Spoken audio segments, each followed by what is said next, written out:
ito. May umahon na.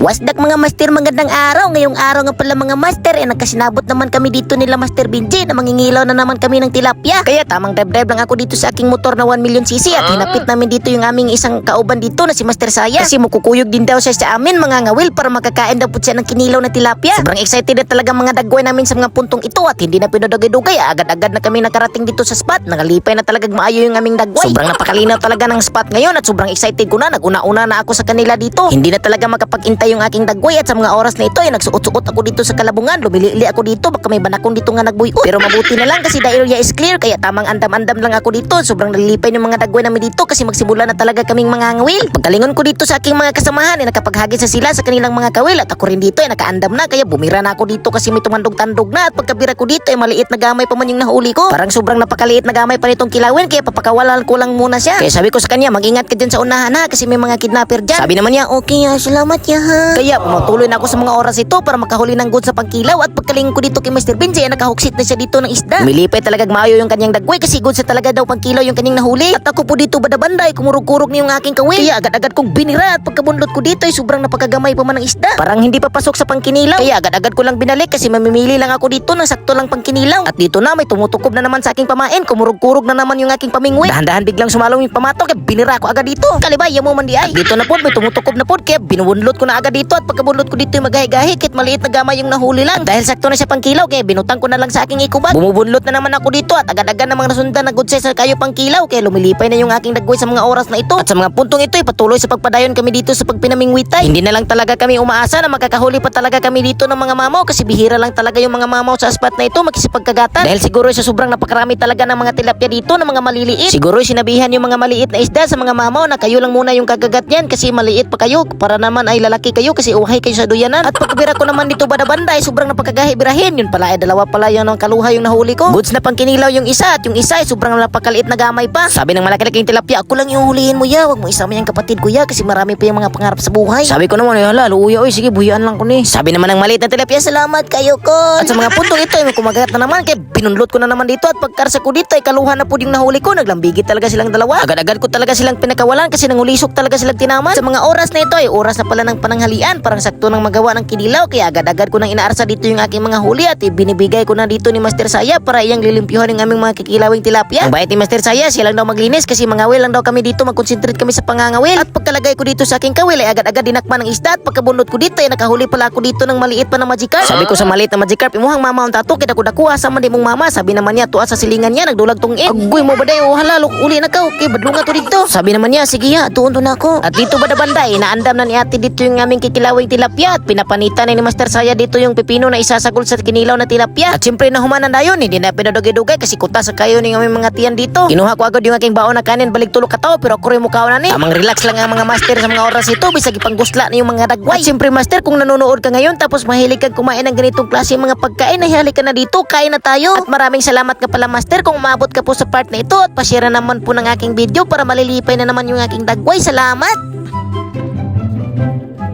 Daon na, okay.